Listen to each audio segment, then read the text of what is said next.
Yo guys, what's poppin'? Today we'll be doing a Fire Element Cipher deck list on female Corrin. And I know I promised you guys a tutorial video on how to play Fire Element Cipher, but I just haven't had the time to sit down and record it, and I really want my channel to keep growing. So I'll be posting a lot of these smaller videos until I've gotten the time to record the full tutorial video for you guys. So let's start off with our Lord, female Corrin, with an attack of 40 and support 20, with the skill Illusory Knight of Yado, which is a continuous skill. During your turn, while you control at least one Hoshido and one Nor unit in your bond area, this unit gains plus 10 attack, which is pretty good because they will carry this unit to a top 50 unit. And as you can see, we run both Hoshido and Nor units. There's also some yellow units, but you know, that we're not a part of the video. But yeah, so this unit is pretty good. But as soon as we're able, we want to promote to the next unit, which is Corrin, Princess of Twilight, which is a cost 2, an attack of 60 and support 20, with the skill Unwanted Battle, which is a continuous skill. While your opponent controls only one unit, this unit gains plus 10 attack, which will turn it to a 70 attacking power unit. It's pretty good, but again, we won't be running her for long as we'll be switching her to the final White Flame Corrin, which is a Hoshido unit, cost 3, with attack of 70 and support 20. With the skill Burning Blade of Light and Darkness, which is an action skill. Once per turn, tap this unit and flip 2 bonds, deploy one cost 3 or below unit from your retreat area. If that unit is a Nor unit, untap this card. And he also has the other skill Yad of Hoshido, which is continuous while you control a black bond unit, which is a Nor unit, in your bond area. This unit, when attacking a dragon unit, gains plus 40 attack, which is pretty good. So any dragon deck going against this female Corrin is pretty much screwed because you know she answered them perfectly. But yeah, this main role of this deck is to bring her out and allow her to summon all these cost 3 more units for you quickly, and so you're able to swarm the opponent faster. So it's a very aggressive deck. It's an aggressive aggro deck. You know, I heard term aggro. So it's a very aggressive deck, and my previous deck I did was an Arya deck, which is more of a setup deck, but this is the deck list that attack your opponent from the very beginning of the match. So it's a pretty good unit, pretty good deck if you want to finish your opponent fast. But let's get into the other units in this deck. First, let's go over the archers. The reason why we run archers is because in this game, flying units are the units that move units from the front guard to the rear, so they're common in almost every deck. So we want to answer to them to stop our opponent from freely moving their units front and back. So we run 4 Takumis, an attack of 30, support 20, the skill competitive, which is a continuous while you control a cost 3 or higher unit. This unit gains plus 10 attack. And he also has the ability Wingbane, which allows it to gain plus 30 attack when fighting flying units. He also has the ability, support ability called Attacking Emblem. Your attacking unit gains plus 20 attack in this battle. Pretty good, so it could boost our female Corrin to 19. We draw him in support.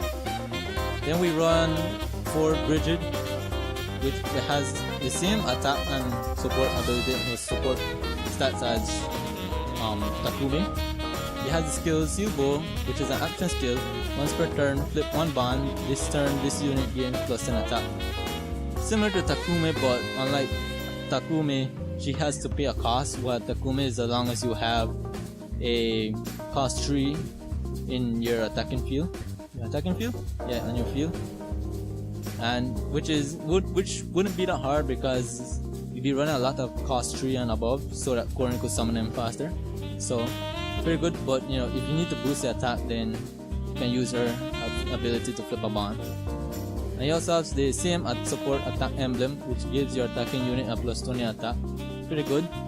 So their main role is just to eliminate the flyers, nothing more. Then we have, let's go to our actual flyers. Let's start off with one of the best flying units in the game right now, which is Emma, Fresh Pegasus. And she is a cost 1. She has attack 30 and support 30 with the skill Sky Bonds, which is a bond skill. Action, flip this bond, move an ally unit except Emma. So basically if she's in the bond area, she can still be used to move unit. And you also have the support skill Flying Emblem, which allows you to move one unit instead of the attacking unit. It's pretty good. Pretty good, one of the best flying units in the game right now, just because of the way she's able to move units. Then we have Shigir. Yeah, Shigir, Singing Pegasus. Cost 1 with attack of 30 and support of 30. With the skill Wing Deliver action, tap this unit and move one other ally. So a typical flying unit. It also has the same Flying Emblem as a support skill. Allows you to move an ally unit instead of attacking one. Pretty good. Then we have, let's see, Tsubaki with attack of 30, support 30, Wing Deliver. Again, same skill, moving an ally unit once this is tapped. Same Flying Emblem as a support skill. But we will also run a promoted version of Tsubaki, which is Tsubaki Perfect Wing. This is the cost 3 or 2 with attack 50 and support 30. With the skill Perfectionist, which is an auto skill. When this unit's critical hits, reveal the top 4 card among your deck. If there is any Tsubaki among those cards, add it to your hand and send the remaining cards to the retreat. And we also have Friendly Competition, which is a class change only skill, so meaning you have to change this Tsubaki into this one to use this skill. While you control another cost your ally, this unit gains +10 attack. So you know we're already running Corrin, which is a cost 3 and above unit, so definitely carry this unit to a 60 plus attack. And it's also good because we're able to mill our deck, and putting our cost 3 in our retreat area is pretty good so that Corrin could bring them out faster. And I'll explain more or less at the end of the video why it's so good. And that's it for our flyers. Now let's move on to, no, actually there's one more, Baruka. Now Baruka is a pretty good unit as well. It is a cost 50, not cost 50, attack 50 and support 30. With the skill all or nothing action skill, flip one bond once per turn. This unit gains attack +30, but it is also destroyed after it attacks. He also has the skill Death Gale, which is an auto skill. When an ally unit is destroyed, you can move an ally unit as well. So she can move when a unit is destroyed, move an ally unit when they're destroyed. Pretty good. But she's most likely to be a spawn based on, Corrin skill. But yeah, that's our archers for now. Let's move on to, let's see, who can we move on to? Let's move on to Dare, Maiden of Destiny. I already went over her in the other video, but in case you didn't watch it, she has an attack of 60 and support of 20. With the skill Taboo Surpassing Law. With the auto skill, during your end phase, you can unflip one of your bond. Seal of Naga, continuous. Stone units do not get untapped during the start phase besides the main character. And it's a decent card, just to flip bonds, keep your Emma on the field, in your bond area, flip up, so you're able to move units more often. Pretty good. Then we have Gunter. Let's go with Gunter next. Gunter is an attack 70 and support 20. The skill Battle Worn Veteran, meaning this cannot be placed in your bond area, which pretty sucks, but the main role of him is to be summoned by Corrin and attack your opponent as soon as possible. So it's a pretty good card. It's a good attacking unit. Then we have Shade, which is a female sorcerer with attack of 50 and support of 20. With the skill Versatile Strategy, which continues. While this unit is supported, it gains +10 attack unless it's supported by a black unit, which is kind of bad since we run black unit as well. But we also run a wide variety of white and yellow units, so it's like a 50% chance, so it's not. It would be a 33% chance of actually drawing a black bond unit. So then let's see, I already said Shigeru. We have Felicia. She's also a spawn unit, and she's also there to destroy annoying character. As you can see, she has 50 attack and support 20. With the skill Leave It To Me action, tap this unit, flip one bond and destroy your main character, meaning you lose an orb, but you're able to remove any enemy unit besides the main character, which is pretty good. And he also has the skill Do Not Lose.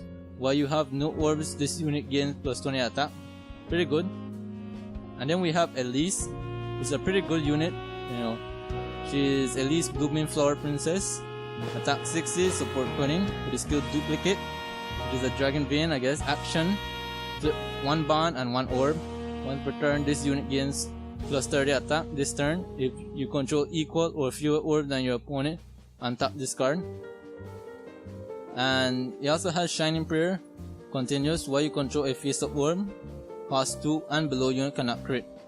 I won't see this being useful in the later game, the Shining Prayer skill, but the above skill is pretty good, promoting her, giving her the ability to attack, higher level, higher attacking units that she'll gain plus 30 attack.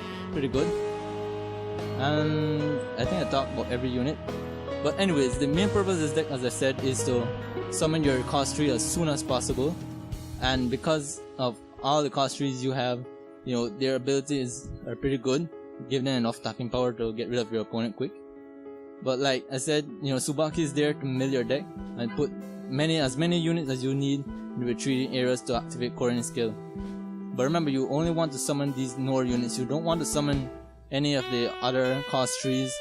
I don't think we even run any other cost trees besides Tsubaki, which is a cost tree in Hoshido. But other Nors you definitely want to summon out so that they can attack. Think about it, like say you have 6 bond units in the area, then you are able to summon, say,